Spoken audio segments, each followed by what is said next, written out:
नमस्कार, आप देख रहे हैं सिटी सेंटर शो। मुंबई से मैं हूं पूजा भारद्वाज। शो की शुरुआत कर रहे हैं यूपी के बलिया की खबर के साथ, जहां राशन की दुकान आवंटन के लिए एक बैठक बुलाई गई। इसमें दो पक्षों के बीच विवाद हुआ। विवाद इतना बढ़ा कि यहां खुली बैठक में फायरिंग हो गई। फायरिंग की वजह से भगदड़ मची, जिसमें एक शख्स की गोली लगने से मौत हो गई। देखिए पूरी खबर।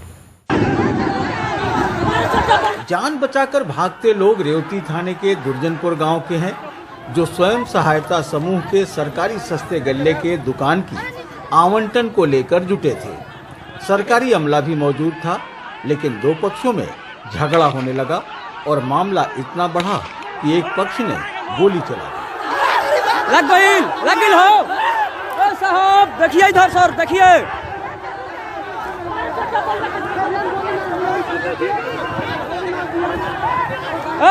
गोली लगने से एक शख्स जयप्रकाश की मौत हो गई।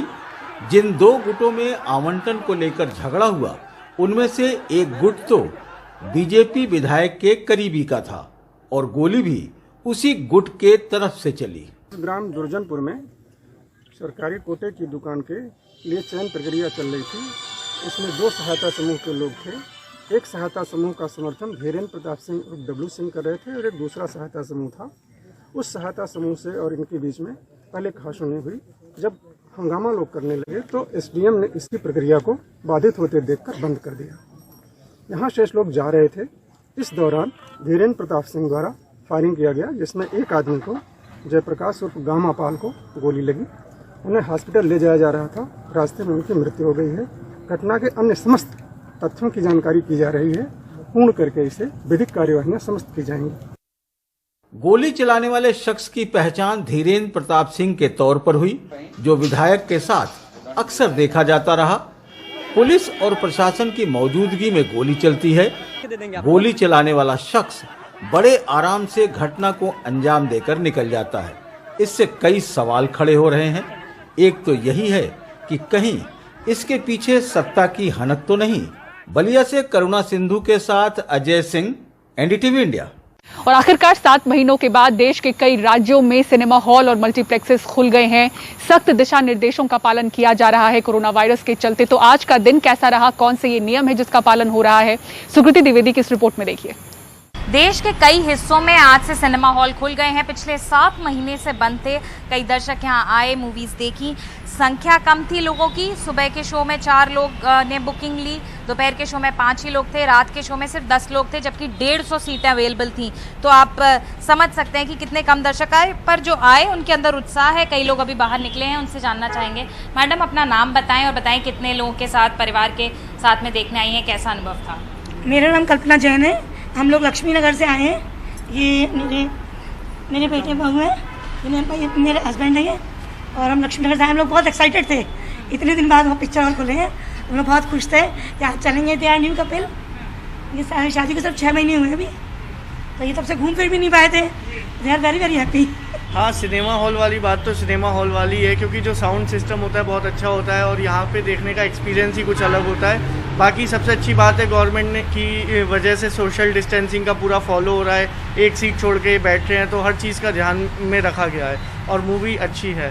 जी, बहुत अच्छा लग रहा है। एक्चुअली ये बहुत अच्छा एक्सपीरियंस था हमारे लिए, और सबसे अच्छी बात है कि यहाँ कोरोना का कोई डर नहीं लगा वैसा मुझे, क्योंकि एक सोशल डिस्टेंसिंग थी और सीटों को प्रॉपर सैनिटाइज़ किया गया, तो सारी चीज़ें सही लगी। और मैं तो ये रिक्वेस्ट करूँगी कि पब्लिक को अब आना चाहिए, बट हाँ, एक चीज़ जो है सोशल डिस्टेंसिंग, उसे प्रॉपर मेंटेन करें और कोई दिक्कत नहीं लगे। जो फिलहाल इनका जो मूवी देखने का अनुभव रहा सिनेमा हॉल में, ये कह रहे हैं कि कोविड के सभी जो सावधानियां हैं वो बरती जा रही हैं और ये खुश हैं जो इतने महीनों बाद इनको वापस सिनेमा हॉल में जो अलग एक मज़ा होता है फिल्म देखने का, वो आया इन्हें यहाँ पर। कैमरा पर्सन अशोक महाले के साथ सुकीर्ति द्विवेदी, एनडीटीवी इंडिया के लिए। भारी ट्रैफिक के बीच ट्रैफिक पुलिस चेकिंग का काम करती है। जो लोग नियम का पालन नहीं करते हैं उन्हें रोकती है, लेकिन यहाँ पर कुछ लोग हैं अपनी आदत से बाज नहीं आते हैं और वो पुलिस के साथ ही बदसलूकी करते हुए दिखते हैं। कुछ ऐसे ही वीडियो सामने आए हैं दिल्ली और जयपुर से। दिल्ली में जब एक शख्स को ट्रैफिक पुलिस ने रोका तो उसने गाड़ी की रफ्तार बढ़ाई। चलती गाड़ी के बोनट पर ट्रैफिक पुलिस के कांस्टेबल को 400 मीटर तक लटकाए रखा। और फिर वो बीच सड़क पर गिर गए। हालांकि वो बाल बाल बच गए, लेकिन उन्होंने हार नहीं मानी और फिर बाइक वाले के साथ इस गाड़ी का पीछा कर ड्राइवर को पकड़ लिया। इसी तरह जयपुर में भी कुछ ऐसा ही देखने को मिला, जब लाल रंग की स्विफ्ट कार को रोकने पर शख्स ने अपनी गाड़ी की रफ्तार बढ़ा दी और कांस्टेबल कृष्ण कुमार 2 किलोमीटर तक बोनट पर घिसटते चले गए। और बिहार में चुनावी मौसम है, इसलिए प्रचार के लिए अलग अलग तरह के गाने सामने आ रहे हैं। आप भी सुनिए। काबा ईबा और का किए हो की लड़ाई। बिहार में काबा, अरे बात बात पे जात हो जाला, अहिर भूमिहार बा, जादो कोहार बा, दारू बंदी नाम का भैया, घर घर बियर बार बा। काबा बिहार में काबा, दुद्दू गोमर भैंस भैया मिले नाही चारा, दह गईले बह गईले बाढ़ के धारा। बोले काबा बिहार में काबा इहे बा। रुक रुक रुक, अरे रुक, बतावा तने काबा। अपन घरवा दूरा बाटे, आपने सर संसार हो, अब बढ़िया सब अवसर बाटे, बदलल बा बिहार हो। IIT IM बा देखा, डबल बनी अब एम्स हो, ई सब बा परिवर्तन देखा, साफ करा अपन लेंस हो। लौकता बिहार में अब की बार गई तुम्हारी बारी, बातें धोखा नहीं, हम तो बाटी चोखा खाते हैं, को बार जो धोखा दे दे उसकी बातों में नहीं आते हैं। छठ पूजा हो, ईद या होली, मीठी मैथिली हमरी बोली, दरभंगा से किशनगंज तक बिहार के लाला जी हो। वो सब तो है ये लबड़ दो, तुम ही बताओ कि क्या किए हो। कोरोना महामारी के बीच किस तरह से चल रही है दुर्गा पूजा की तैयारियां। ब्रेक के बाद पूरी खबर देखते रहिए सिटी सेंटर शो।